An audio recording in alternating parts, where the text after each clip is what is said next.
అందరికీ నమస్కారం. రైతే రాజు, రైతుదే అంతిమ విజయం, రైతుదే ఎప్పుడూ విజయం అని చెప్పి ఇవాళ న్యాయస్థానాలు రుజువు చేసినాయి. అహానికి అడ్డుకట్ట వేసి నాగలికి న్యాయం చేసింది. మా రాజధాని ఫైల్స్కి ఉన్న చిన్న అడ్డంకి ఈ రోజుతో తొలగిపోయింది. మమ్మల్ని ఆదరించి మాకు అండగా నిలిచి ఈ 2 రోజుల నుంచి మాకెంతో ధైర్యాన్ని ఇచ్చిన ప్రతి ఒక్కరికి పేరు పేరున ధన్యవాదాలు తెలియజేస్తూ ఈ చిత్రాన్ని అఖండ విజయం చేకూర్చాలని చెప్పి మరొకసారి మీ అందరికీ విన్నవిస్తున్నాను. దీంట్లో ఈ చిత్రం ఉద్దేశం రైతులకి జరిగిన అన్యాయాన్ని ఎత్తిచూపి రైతులకు ఎవరైతే అన్యాయం చేస్తారో వాళ్ళు ఏ విధంగా నాశనం అయిపోతారో చూపించడమే మా ముఖ్య ఉద్దేశం. అంతకుమించి ఏ వ్యక్తుల్ని టార్గెట్ చేయాల్సిన అవసరం మాకు లేదు. రైతు జోలికి వెళ్ళకుండా ఉంటే మేము ఈ సినిమా కూడా తీసేవాళ్ళం కాదు. సినిమా తీసింది కూడా రైతుల కోసం, ఒక రైతు బిడ్డగా నా వంతు కర్తవ్యంగా తీశాను. ప్రతి ఒక్క రైతు బిడ్డ ఈ సినిమాలు చూడండి. మాకు ఈ 2 రోజుల నుంచి ఫ్రీ పబ్లిసిటీ ఇచ్చిన ప్రతి ఒక్కరికి కూడా చాలా ధన్యవాదాలు. ఈ కాంట్రవర్సీ మూలంగా మాకు పెట్టుబడి లేని పబ్లిసిటీ వచ్చింది.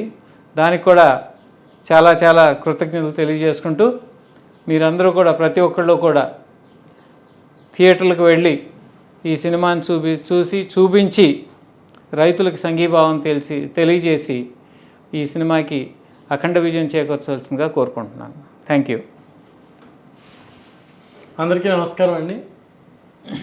రాజధాని ఫైల్స్ ఎంత ఎమోషనల్గా ప్రజల్లోకి వచ్చిందో తెలుసు. ట్రైలర్ 1,40,00,000 మంది దాదాపు ట్రైలర్ని చూసి దీన్ని అప్రిషియేట్ చేశారు ఈ సినిమాని. ఎప్పుడెప్పుడు ఆ సినిమాని అందరూ వెయిట్ చేస్తూ ఉంటే 15వ తారీఖున రిలీజ్ అయింది ఈ నెల. ఈ సినిమా రిలీజ్ అయిన వెంటనే థియేటర్స్లో ప్రేక్షకుల్ని మొత్తం బయటికి పంపించేసి ఉన్న వాళ్ళందరినీ బయటికి లాగేసి కొన్ని చోట్ల 15 మినిట్స్, కొన్ని చోట్ల 20 మినిట్స్, కొన్ని చోట్ల ½ అన్ అవర్, కొన్ని చోట్ల ఫస్ట్ హాఫ్ అయిన తర్వాత థియేటర్ లాక్ చేసి జనాన్ని బయటికి పంపించేస్తే వాళ్ళు రోడ్ల మీద కూర్చుని మరీ అరిచారు, ఈ సినిమాని ఎందుకు ప్లే చేయరు మీరు, ఈ సినిమాని మాకు చూపించాలి, ఎందుకు చూపించట్లేదు అని చెప్పి ఎంతోమంది అభిమానులు చాలా డిసప్పాయింట్ అయిపోయారు, బాధపడ్డారు. రోడ్డు మీద ధర్నాలు కూడా చేశారు చాలామంది మహిళా రైతులు కానీ, మహిళలు కానీ, జెంట్స్ కానీ చాలామంది. ఏ ఎమోషన్తో అయితే మీరు ఆ సినిమా చూడాలనుకున్నారో దానికి న్యాయస్థానం మనకి సపోర్ట్ చేసింది. న్యాయమే ఫైనల్గా గెలిచింది. రైతే రాజు అంటాం మనం, అలాగే ఒక రాజు లాంటి తీర్పు వచ్చింది. ఈ రాజధాని ఫైల్స్ ఈ రోజు నుంచి పునఃప్రారంభమవుతున్న అన్ని థియేటర్లో కూడా మీరు ఖచ్చితంగా ఈ సినిమా థియేటర్కి వెళ్ళి ఎంత ప్రేక్షకాదరణతో ట్రైలర్ని ముందుకు పంపించారో అలాగే సినిమాని కూడా సూపర్ డూపర్ హిట్ చేస్తారని చెప్పి నేను మనస్ఫూర్తిగా కోరుకుంటున్నాను. రాజధాని కావాలనుకున్న ప్రతి ఒక్కళ్ళు, రైతుని గౌరవించే ప్రతి ఒక్కళ్ళు, రాష్ట్రం మీద అభిమానం ఉన్న ప్రతి ఒక్కళ్ళు ఈ సినిమాని చూడాలి. ఈ సినిమా రేటింగుల గురించి అట్ల గురించి మీరు పట్టించుకోవద్దు. కొన్ని సినిమాలు సామాజిక బాధ్యతతో వస్తాయి, సమస్య మీద వస్తాయి, ప్రజల యొక్క సంఘర్షణ మీద వస్తాయి. ఇవి మనం చూడాలి, ఆ విషయాన్ని మనం అప్రిషియేట్ చేయాలి, తెలుసుకోవాలి. ఎందుకంటే నచ్చిన వాళ్ళు నచ్చినట్టు, నచ్చిన వాళ్ళు మరోలాగా ఇంకోసారి ఇస్తారు. థియేటర్లో ప్రేక్షకులు ఉన్నా కూడా ఇద్దరే థియేటర్లో ఉన్నారు అని చెప్పి కూడా కొంతమంది పంపిస్తున్నారు వీడియోలు. ఎందుకంటే ఇవన్నీ కావాలని చేస్తున్న ప్రచారాలు. ఎందుకంటే నిజంగా సినిమా బాగాలేదు, జనం ఎవరు థియేటర్కి వెళ్ళట్లేదంటే మా సినిమాని ఆపాల్సిన పరిస్థితి ఎవరికి ఉండదు.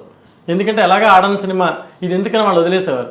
ఇది ప్రేక్షకులు విపరీతంగా ఆదరిస్తున్నారు, ప్రేక్షకుల్లో మార్పు వస్తుంది, చూసిన వాళ్ళల్లో రాష్ట్రం గురించి ఆలోచించే పరిస్థితులు ఏర్పడతాయని చెప్పి భయపడి మాత్రమే ఈ సినిమాని ఆపే ప్రయత్నం చేశారు. దీనికి గ్రీన్ సిగ్నల్ వచ్చింది కాబట్టి మీరందరూ థియేటర్కి వెళ్ళి ఈ సినిమాని చూసి ఆదరించి సూపర్ డూపర్ హిట్ చేస్తారని, మేము చేసిన పర్పస్కి ఒక అర్థం చూపిస్తారని నేను కోరుకుంటున్నాను.